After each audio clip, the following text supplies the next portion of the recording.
6 of In Tune with the Infinite by Ralph Waldo Trine. Wisdom and Interior Illumination. This is the spirit of infinite wisdom, and in the degree that we open ourselves to it does the highest wisdom manifest itself to and through us. We can in this way go to the very heart of the universe itself and find the mysteries hidden to the majority of mankind, hidden to them, though not hidden of themselves. In order for the highest wisdom and insight we must have absolute confidence in the divine guiding us, but not through the channel of someone else. And why should we go to another for knowledge and wisdom? With God is no respect of persons. Why should we seek these things second hand? Why should we thus stultify our own innate powers? Why should we not go direct to the infinite source itself? If any man lack wisdom, let him ask of God. Before they call, I will answer, and while they are yet speaking, I will hear. When we thus go directly to the infinite source itself, we are no longer slaves to personalities, institutions, or books. We should always keep ourselves open to suggestions of truth from these agencies. We should always regard them as agencies, however, and never as sources. We should never recognize them as masters, but simply as teachers. With Browning, we must recognize the great fact that the truth is within ourselves. It takes no rise from outward things, whate'er you may believe. There is an inmost center in us all, where truth abides in fullness. There is no more important injunction in all the world, nor one with a deeper interior meaning than, to thine own self be true. In other words, be true to your own soul, for it is through your own soul that the voice of God speaks to you. This is the interior guide. This is the light that lighteth every man that cometh into the world. This is conscience. This is intuition. This is the voice of the higher self, the voice of the soul, the voice of God. Thou shalt hear a voice behind thee saying, This is the way, walk ye in it. When Moses was on the mountain, it was after the various physical commotions and manifestations that he heard the still small voice, the voice of his own soul, through which the infinite God was speaking. If we will but follow this voice of intuition, it will speak ever more clearly and more plainly, until by and by it will be absolute and unerring in its guidance. The great trouble with us is that we do not listen to and do not follow this voice within our own souls, and so we become as a house divided against itself. We are pulled this way and that, and we are never certain of anything. I have a friend who listens so carefully to this inner voice, who in other words always acts so quickly and so fully in accordance with his intuitions, and whose life as a consequence is so absolutely guided by them, that he always does the right thing at the right time and in the right way. He always knows when to act and how to act, and he is never in the condition of a house divided against itself. But someone says, may it not be dangerous for us to act always upon our intuitions? Suppose we should have an intuition to do harm to someone? We need not be afraid of this, however, for the voice of the soul, this voice of God speaking through the soul, will never direct any one to do harm to another, nor to do anything that is not in accordance with the highest standards of right and truth and justice. And if you at any time have a prompting of this kind, know that it is not the voice of intuition. It is some characteristic of your lower self that is prompting you. Reason is not to be set aside, but is to be continually illumined by this higher spiritual perception, and in the degree that it is thus illumined will it become an agent of light and power. When one becomes thoroughly individualized, he enters into the realm of all knowledge and wisdom. And to be individualized is to recognize no power outside of the infinite power that is back of all. When one recognizes this great fact and opens himself to this spirit of infinite wisdom, he then enters upon the road to the true education, and mysteries that before were closed now reveal themselves to him. This must indeed be the foundation of all true education, this evolving from within, this evolving of what has been involved by the infinite power. All things that is valuable for us to know will come to us if we will but open ourselves to the voice of this infinite spirit. It is thus that we become seers and have the power of seeing into the very heart of things. There are no new stars. There are no new laws or forces, but we can so open ourselves to this spirit of infinite wisdom that we can discover and recognize those that have not been known before, and in this way they become new to us. When in this way we come into a knowledge of truth we no longer need facts that are continually changing. We can then enter into the quiet of our own interior selves. We can open the window and look out, and thus gather the facts as we choose. This is true wisdom. Wisdom is the knowledge of God. Wisdom comes by intuition. It far transcends knowledge. Great knowledge, knowledge of many things, may be had by virtue simply of a very retentive memory. It comes by tuition. But wisdom far transcends knowledge. In that knowledge is a mere incident of this deeper wisdom. He who would enter into the realm of wisdom must first divest himself of all intellectual pride. He must become as a little child.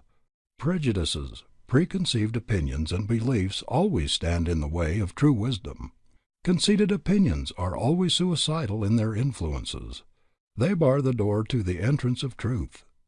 All about us we see men in the religious world, in the world of science, in the political, in the social world, who through intellectual pride are so wrapped in their own conceits and prejudices that larger and later revelations of truth can find no entrance to them. And instead of growing and expanding, they are becoming dwarfed and stunted, and still more incapable of receiving truth. Instead of actively aiding in the process of the world, they are as so many dead sticks in the way that would retard the wheels of progress. This, however, they can never do.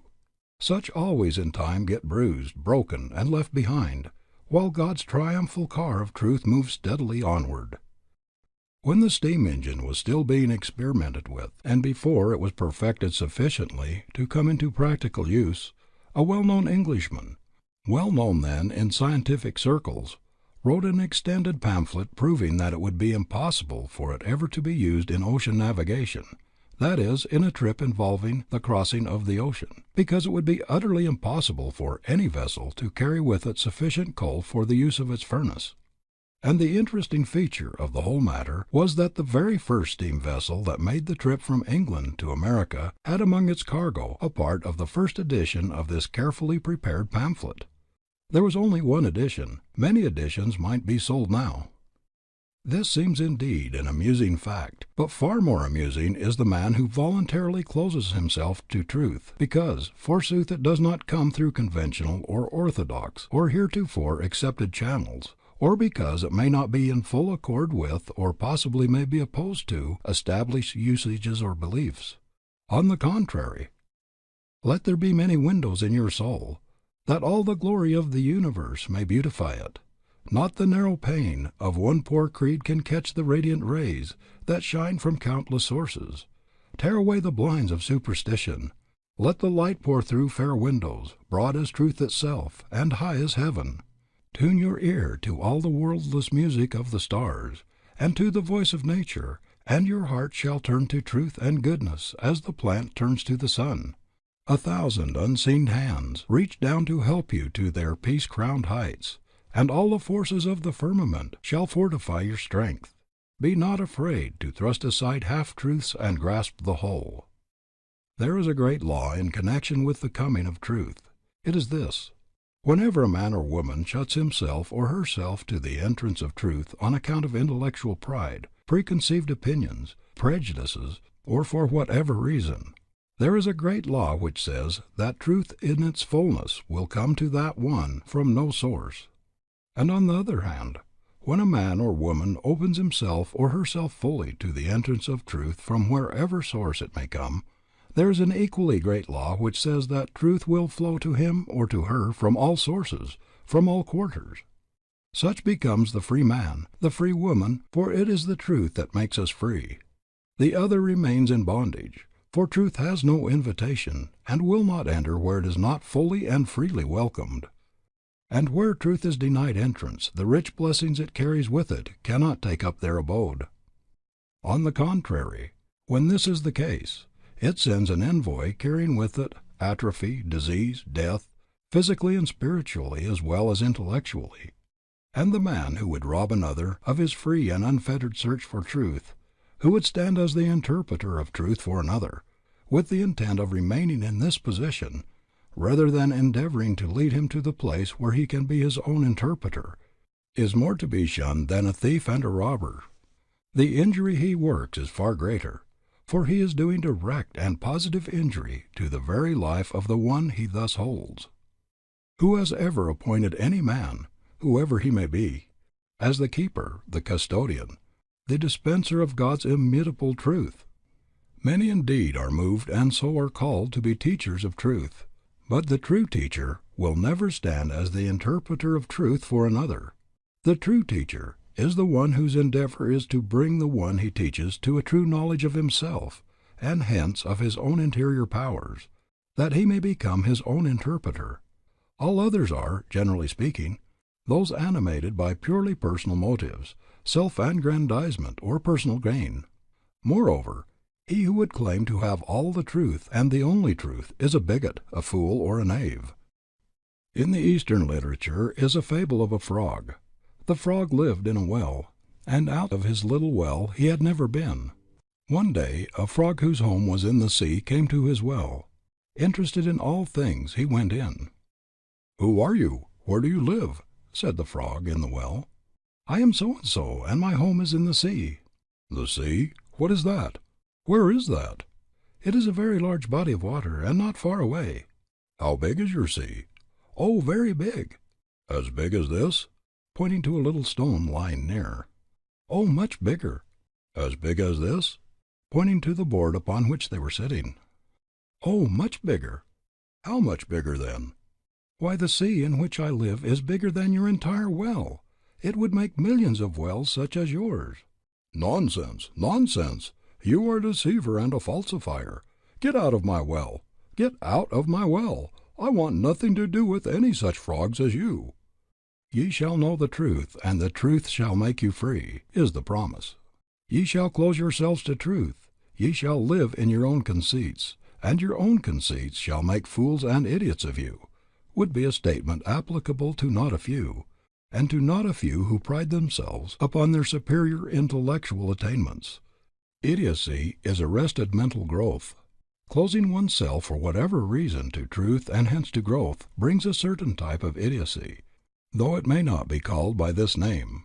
On the other hand, another type is that arrested growth caused by taking all things for granted, without proving them for oneself, merely because they come from a particular person, a particular book, a particular institution. This is caused by one's always looking without instead of being true to the light within, and carefully tending it that it may give an ever clearer light. With brave and intrepid Walt Whitman, we should be able to say, "From this hour I ordain myself, loosed of limits and imaginary lines, going where I list, my own master, total and absolute, listening to others, considering well what they say, pausing, searching, receiving, contemplating, gently, but with undeniable will, divesting myself of the holds that would hold me." Great should be the joy that God's boundless truth is open to all, open equally to all, and that it will make each one its dwelling place in proportion as he earnestly desires it and opens himself to it. And in regard to the wisdom that guides us in our daily life, there is nothing that is right and well for us to know that may not be known when we recognize the law of its coming and are able wisely to use it. Let us know that all things are ours as soon as we know how to appropriate them. I hold it as a changeless law, from which no soul can sway or swerve. We have that in each of us which will draw, whate'er we need or most deserve. If the time comes when we know not what course to pursue, when we know not which way to turn, the fault lies in ourselves. If the fault lies in ourselves, then the correction of this unnatural condition lies also in ourselves. It is never necessary to come into such a state if we are awake and remain awake to the light and the powers within us. The light is ever shining, and the only thing that is necessary for us diligently to see to is that we permit neither this thing nor that to come between us and the light. With thee is the fountain of life, in thy light shall we see light. Let us hear the words of one of the most highly illumined men I have ever known, and one who as a consequence is never in the dark, when the time comes, as to what to do and how to do it. Whenever you are in doubt as to the course you should pursue, after you have turned to every outward means of guidance, let the inward eye see, let the inward ear hear, and allow this simple, natural, beautiful process to go on unimpeded by questionings or doubts. In all dark hours and times of unwonted perplexity, we need to follow one simple direction, found, as all needed directions can be found, in the dear old gospel, which so many read, but alas, so few interpret. Enter into thine inner chamber and shut the door. Does this mean that we must literally betake ourselves to a private closet with a key in the door? If it did, then the command could never be obeyed in the open air, on land or sea, and the Christ loved the lakes and the forests far better than the cramping rooms of city dwelling houses. Still his counsels are so wide-reaching that there is no spot on earth and no conceivable situation in which any of us may be placed where we cannot follow them. One of the most intuitive men we ever met had a desk in a city office where several other gentlemen were doing business constantly and often talking loudly. Entirely undisturbed by the many various sounds about him, this self-centered, faithful man would, in any moment of perplexity, draw the curtains of privacy so completely about him that he would be as fully enclosed in his own psychic aura, and thereby as effectually removed from all distractions, as though he were alone in some primeval wood. Taking his difficulty with him into the mystic silence in the form of a direct question, to which he expected a certain answer, he would remain utterly passive until the reply came, and never once through many years' experience did he find himself disappointed or misled. Intuitive perceptions of truth are the daily bread to satisfy our daily hunger. They come like manna from the desert day by day. Each day brings adequate supply for that day's need only. They must be followed instantly, for dalliance with them means their obscuration, and the more we dally, the more we invite erroneous impressions to cover intuition with a pall of conflicting moral fantasy, born of illusions of the tyrant's will. One condition is imposed by universal law, and this we must obey. Put all wishes aside and save the one desire to know truth. Couple with this one demand the fully consecrated determination to follow what is distinctly perceived as truth immediately it is revealed. No other affection must be permitted to share the field with this all-absorbing love of truth for its own sake. Obey this one direction, and never forget that expectation and desire are bride and groom and forever inseparable, and you will soon find your hitherto darkened way grow luminous with celestial radiance. For with the heaven within, all heavens without incessantly cooperate. This may be termed going into the silence. This it is to perceive and to be guided by the light that lighteth every man that cometh into the world. This it is to listen to and be guided by the voice of your own soul, the voice of your higher self. The soul is divine, and in allowing it to become translucent to the infinite spirit it reveals all things to us. As man turns away from the divine light, do all things become hidden. There is nothing hidden of itself. When the spiritual sense is opened, then it transcends all the limitations of the physical senses and the intellect.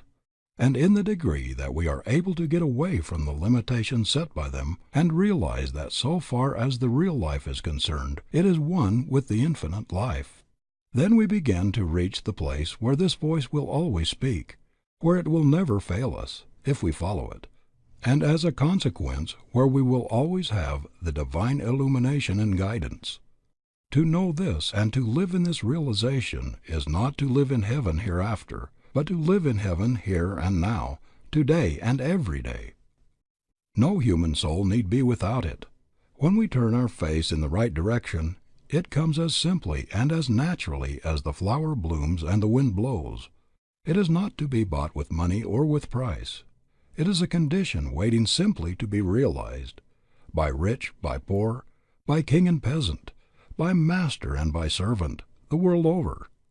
All are equal heirs to it. And so the peasant, if he find it first, lives a life far transcending in beauty and in real power the life of his king. The servant, if he finds it first, lives a life surpassing the life of his master. If you would find the highest, the fullest, and the richest life that not only this world but any world can know, then do away with the sense of the separateness of your life from the life of God. Hold to the thought of your oneness.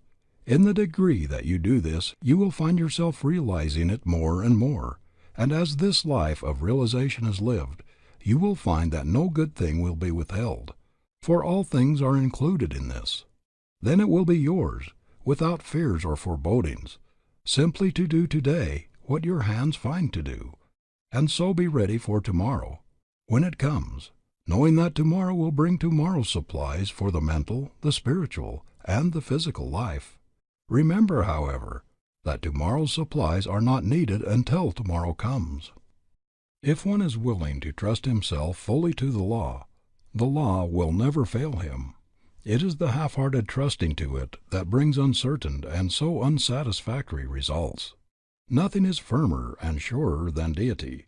It will never fail the one who throws himself wholly upon it. The secret of life, then, is to live continually in this realization, whatever one may be doing, wherever one may be, by day and by night, both waking and sleeping. It can be lived in while we are sleeping no less than when we are awake. And here shall we consider a few facts in connection with sleep, in connection with receiving instruction and illumination while asleep. During the process of sleep it is merely the physical body that is at rest in quiet. The soul life, with all its activities, goes right on. Sleep is nature's provision for the recuperation of the body, for the rebuilding, and hence the replacing of the waste that is continually going on during the waking hours. It is nature's great restorer.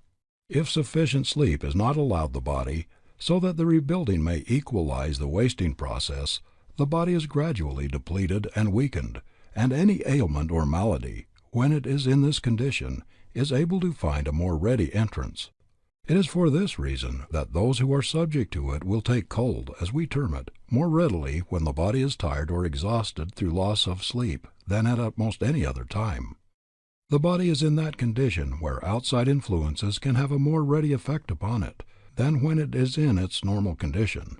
And when they do have an effect, they always go to the weaker portions first. Our bodies are given us to serve far higher purposes than we ordinarily use them for. Especially is this true in the numerous cases where the body is master of its owner.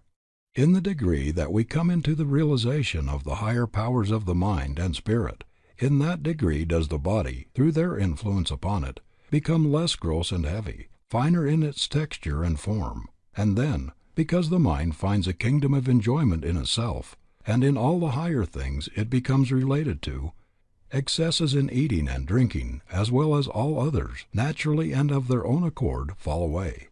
There also falls away the desire for the heavier, grosser, less valuable kinds of food and drink, such as the flesh of animals, alcoholic drinks, and all things of the class that stimulate the body and the passions, rather than build the body and the brain into a strong, clean, well-nourished, enduring, and fibrous condition.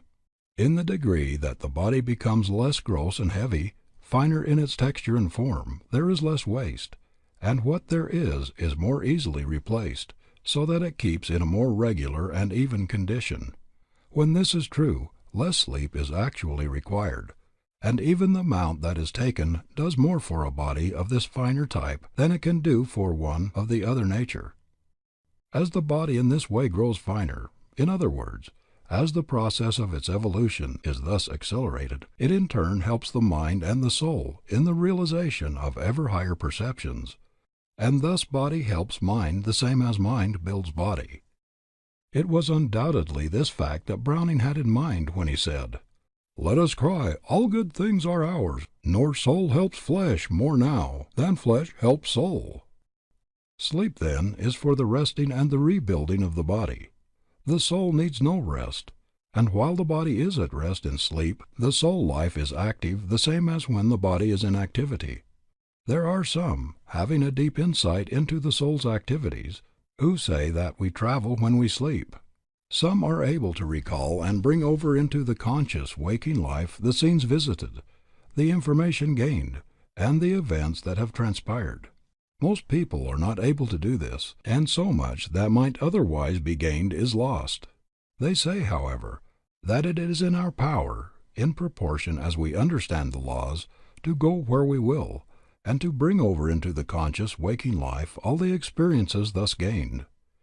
Be this, however, as it may, it certainly is true that while sleeping we have the power, in a perfectly normal and natural way, to get much of value by way of light, instruction, and growth that the majority of people now miss.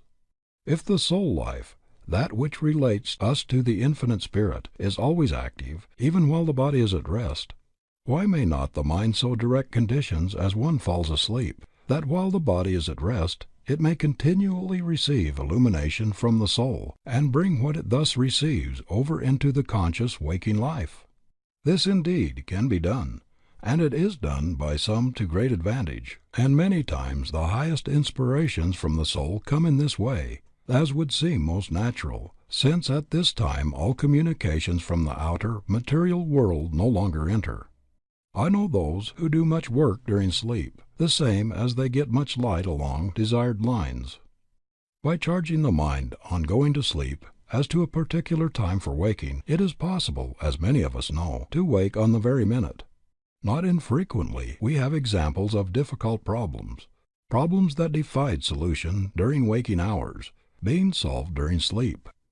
A friend, a well-known journalist, had an extended newspaper article clearly and completely worked out for her in this way. She frequently calls this agency to her aid. She was notified by the managing editor one evening to have the article ready in the morning, an article requiring more than ordinary care, and one in which quite a knowledge of facts was required. It was a matter in connection with which she knew scarcely anything, and all her efforts at finding information regarding it seemed to be of no avail. She set to work, but it seemed as if her own powers defied her. Failure seemed imminent. Almost in desperation she decided to retire, and putting the matter into her mind in such a way that she would be able to receive the greatest amount of aid while asleep, she fell asleep and slept soundly until morning. When she awoke, her work of the previous evening was the first thing that came into her mind. She lay quietly for a few minutes, and as she lay there, the article, completely written, seemed to stand before her mind.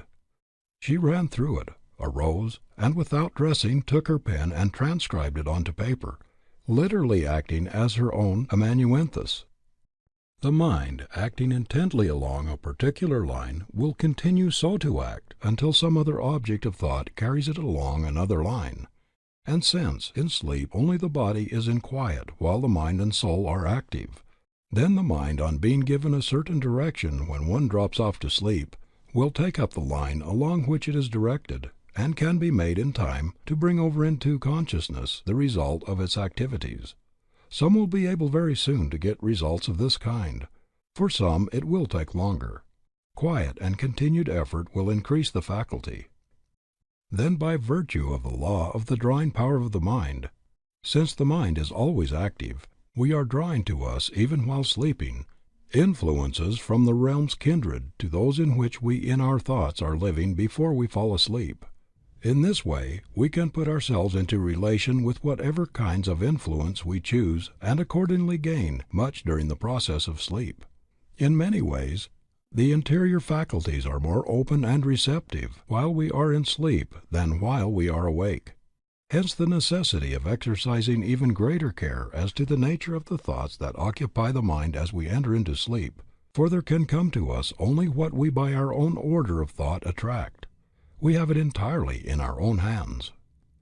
And for the same reason, this greater degree of receptivity during this period, we are able by understanding and using the law to gain much of value more readily in this way than when the physical senses are fully open to the material world about us. Many will find a practice somewhat after the following nature of value. When light or information is desired along any particular line, light or information you feel is right and wise for you to have, as for example, light in regard to an uncertain course of action, then as you retire, first bring your mind into the attitude of peace and goodwill for all. You in this way bring yourself into a harmonious condition, and in turn attract yourself to these same peaceful conditions from without. Then, resting in this sense of peace, quietly and calmly send out your earnest desire for the needed light or information. Cast out of your mind all fears or forebodings, lest it come not. For in quietness and in confidence shall be your strength. Take the expectant attitude of mind, firmly believing and expecting that when you awake the desired results will be with you. Then on awaking, before any thoughts or activities from the outside world come in to absorb the attention, remain for a little while receptive to the intuitions or the impressions that come. When they manifest themselves clearly, then act upon them without delay. In the degree that you do this, in that degree will the power of doing it ever more effectively grow. Or, if for unselfish purposes you desire to grow and develop any of your faculties, or to increase the health and strength of your body, take a corresponding attitude of mind, the form of which will readily suggest itself in accordance with your particular needs or desires. In this way you will open yourself to, you will connect yourself with, and you will set into operation within yourself the particular order of forces that will make these results. Don't be afraid to voice your desires. In this way you set into operation vibratory forces which go out and which make their impress felt somewhere, and which, arousing into activity or uniting with other forces, set about to actualize your desires. No good thing shall be withheld from him who lives in harmony with the higher laws and forces. There are no desires that shall not be satisfied to the one who knows and who wisely uses the powers with which he or she is endowed. Your sleep will be more quiet and peaceful and refreshing, and so your power increased mentally, physically, and spiritually, simply by sending out as you fall asleep thoughts of love and goodwill, thoughts of peace and harmony for all. In this way you are connecting yourself with all the forces in the universe that make for peace and harmony. A friend who has known the world over through his work along humane lines has told me many times in the middle of the night he has awakened suddenly and there comes to his mind, as a flash of inspiration, a certain plan in connection with his work.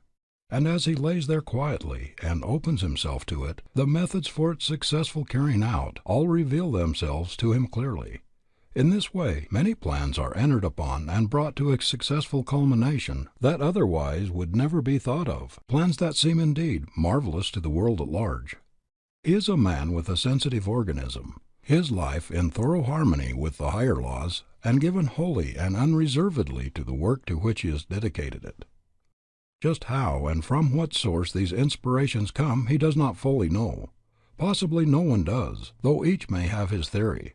But this we do know, and it is all we need to know, at least, that to the one who lives in harmony with the higher laws of his being, and who opens himself to them, they come. Visions and inspirations of the highest order will come to the degree that we make for them the right conditions. One who has studied deeply into the subject in hand has said, "To receive education spiritually while the body is resting in sleep is a perfectly normal and orderly experience, and would occur definitely and satisfactorily in the lives of all of us, if we paid more attention to the internal and consequently less to the external states with their supposed but unreal necessities. Our thoughts make us what we are here and hereafter, and our thoughts are often busier by night than by day, for when we are asleep to the exterior we can be wide awake to the interior world, and the unseen world is a substantial place, the conditions of which are entirely regulated by mental and moral attainments. When we are not deriving information through outward avenues of sensation, we are receiving instruction through interior channels of perception, and when this fact is understood for what it is worth, it will become a universal custom for persons to take to sleep with them in the special subject on which they most earnestly desire particular instruction. The Pharaoh type of person dreams, and so does his butler and baker. But the Joseph type, which is that of the truly gifted seer, both dreams and interprets. But why had not Pharaoh the power of interpreting his dreams? Why was Joseph the type of the truly gifted seer? Why did he not only dream, but also had the power to interpret both his own dreams and the dreams of others? Simply read the lives of the two. He who runs may read. In all true power it is, after all, living the life that tells. And in proportion as one lives the life does he not only attain to the highest power and joy for himself, but he also becomes of ever greater service to all the world. One need remain in no hell longer than he himself chooses to, and the moment he chooses not to remain longer, not all the powers in the universe can prevent his leaving it. One can rise to any heaven he himself chooses, and when he chooses so to rise, all the powers of the universe combine to help him heavenward. When one awakes from sleep and so returns to conscious life, he is in a particular receptive and impressionable state. All relations with the material world have for a time been shut off. The mind is in a freer and more natural state, resembling somewhat a sensitive plate, where impressions can readily leave their traces. This is why many times the highest and truest impressions come to one in the early morning hours, before the activities of the day and their attendant distractions have exerted an influence. This is one reason why many people can do their best work in the early hours of the day. But this fact is also a most valuable one in connection with the molding of everyday life. The mind is at this time a clean sheet of paper. We can most valuably use this quiet, receptive, impressional period by wisely directing the activities of the mind along the highest and most desirable paths, and thus, so to speak, set the pace for the rest of the day. Each morning is a fresh beginning. We are, as it were, just beginning life. We have it entirely in our own hands. And when the morning with its fresh beginning comes, all yesterdays should be yesterdays, with which we have nothing to do. Sufficient is it to know that the way we lived our yesterday has determined for us our today. And again, when the morning with its fresh beginning comes, all tomorrows should be tomorrows, with which we have nothing to do. Sufficient to know that the way we live our today determines our tomorrow. Every day is a fresh beginning. Every morn is the world made anew. You who are weary of sorrow and sinning, there is a beautiful hope for you, a hope for me and a hope for you. All the past things are past and over. The tasks are done and the tears are shed. Yesterday's errors let yesterday cover. Yesterday's wounds which smarted and bled are healed with the healing which mind has shed. Let them go, since we cannot relieve them, cannot undo, and cannot atone. God in His mercy, forgive them. Only the new days are our own. Today is ours, and today alone. Here are the skies all burnished brightly. Here is the spent earth all reborn. Here are the tired limbs springing lightly, to face the sun and to share with the morn, in the chrism of dew and the cool of dawn. Every day is a fresh beginning. Listen, my soul, to the glad refrain, and spite of old sorrow and older sinning, and puzzles forecasted and possible pain, take heart with the day and begin again. Simply the first hour of this new day, with all its richness and glory, with all its sublime and eternity-determining possibilities, and each succeeding hour as it comes, but not before it comes. This is the secret of character building. This simple method will bring anyone to the realization of the highest life that can be even conceived of, and there is nothing in this connection that can be conceived of that cannot be realized somehow, somewhen, somewhere. This brings such a life within the possibilities of all, for there is no one, if really in earnest and if he really desires it, who cannot live to his highest for a single hour. But even though there should be, if he is only earnest in his endeavor, then, through the law that like builds like, he will be able to come a little nearer to it the next hour, and still nearer the next, and the next, until sooner or later comes the time when it becomes the natural, and any other would require effort. In this way one becomes in love and in league with the highest and best in the universe, and as a consequence, the highest and best in the universe becomes in love and in league with him. They aid him at every turn. They seem literally to move all things his way, because, forsooth, he has first moved their way. End of section 6.